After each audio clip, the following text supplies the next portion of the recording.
Medyo lumilinaw na kung sino-sino mga posibleng maging bagong senador o yung nagbabalik na senador. Kabilang dyan ang dagdag na Tulfo, dagdag na Cayetano at posibleng dagdag na Villar o kapalit lang nung palabas na Villar. Himayin natin ang mga posibleng dynamic ng susunod na Senado. Bukod kay Ms. Malu Tikia, kasama pa rin natin si Ma'am Malu, makakasama rin natin ngayon ang Director ng Center for Local and Regional Governance at Assistant Professor ng University of the Philippines National College of Public Administration and Governance, NCPAG, Dr. Reginald Pugatan. Good morning, sir. Good morning.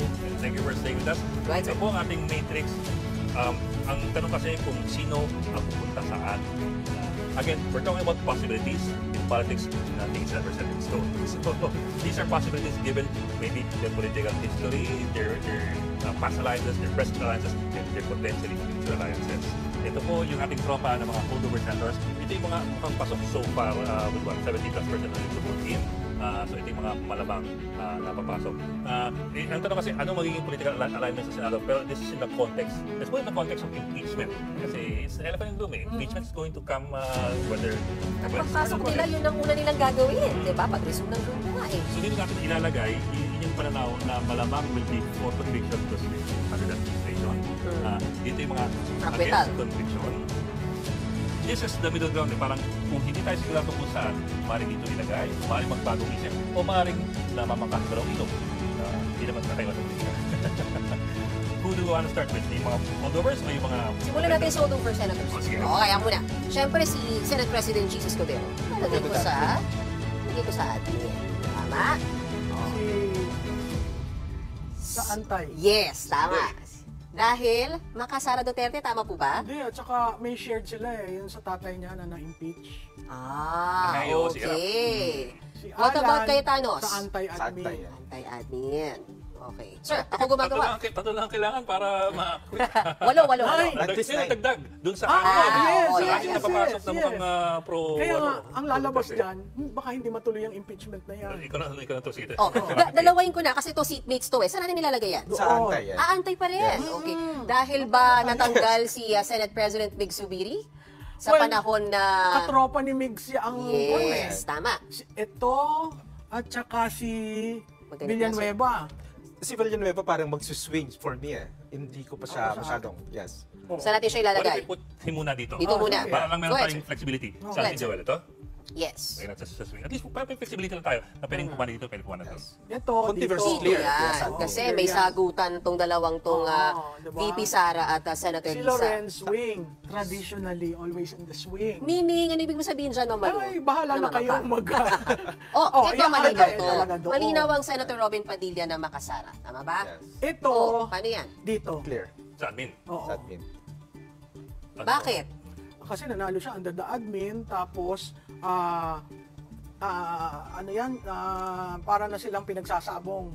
For the PDP. 2028. Oo. At saka, kung may papasok na kapatid, sa tingin ko sila yung magkapatid na gustong magkahiwalay. Magkahiwalay. Correct. Villars. Yan, doon, Of syempre. course. Siyempre naman, after the Si political Migs, dyan, sa anti-admin. Uy, nakakailan na tayo dito. Oo nga. Dito na.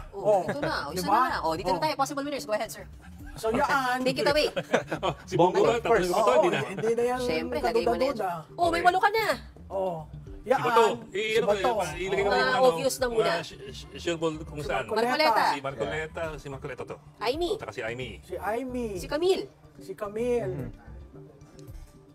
Yan. Teka muna, ilan na yan? 1, 3, 6, 9, 12 na. 12 na. Si Kiko baka magsuswing din muna yan. Oo, Sino? si Kiko. Kiko nasa swing. Yes. Ganun din ba si Bam? Ang nakikita ninyo? Sa tingin ko si Bam, dahil na-endorse ng iglesia, baka nandyan. Saan? Dito? Dito. Talaga? That's going to be a surprise, ha? Yes. Ilagay na natin kung ang consensus is swing. Ilagay natin kung ako lang alam babasa dyan.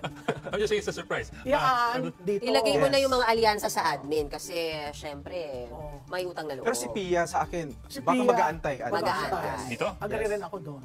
Si dating Senate President Soto ay sa admin? Swing. Sa swing. Sa swing. Agree. Kasi yan, kung maging Senate President, through the help of the Vice President. Okay. Ping. Para bang Ping?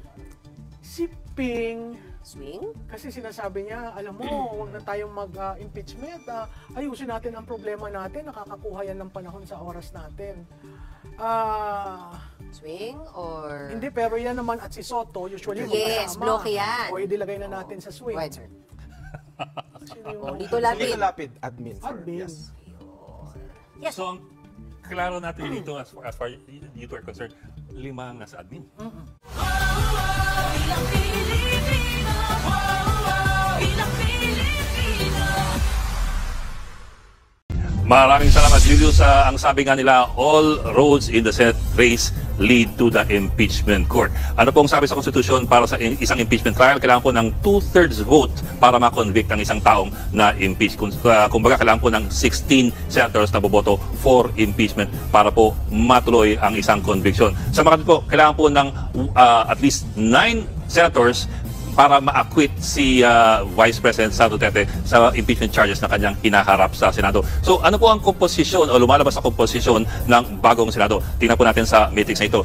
Dito po natin ilalagay yung mga pro-impeachment senators at dito po natin ilalagay yung mga anti-impeachment senators. Ngayon po, konting disclaimer po. Ito po ay possibilities and probabilities. Dahil po sa eleksyon sa huli, alam mo naman, wala naman talagang permanente. Simulan po natin dito sa anti-impeachment block. Sa mga mukhang panalo na sa Senado, ito pong si Bongo, siyempre yan po ay anti-impeachment. Si Bato del Rosa, siya din po ay anti-impeachment. Ganoon din po si Rodante Marcoleta. Tatlo na po. Si Amy Marcos, bagamat kapatid ng Pangulo, mailalagay natin po sa anti-impeachment dahil sa kanyang very close relations with the Vice President. Ngayon, meron pa po tayong si Pia Cayetano at si Camille Villar. Camille Villar po, inendorso ni VP Sara dahil ang sabi nga ni VP Sara, ang pamilya Villar ay maasahan talaga ng pamilya Duterte. They are real friends and true friends na hindi sila iniiwan. Yan daw po ang pamilya Villar ayon sa mga Duterte. Ito po, ang Nationalista Party po ay umiikot sa pamilya Villar. So, NP po, si Camille Villar at si Pia Cayetano po ay nationalista rin. At malaking posibilidad, dyan po siya pupunta. Doon naman tayo sa mga holdover senators, yung mga present senators. Si Robin Padilla, siyempre po, yan po ay anti-impeachment.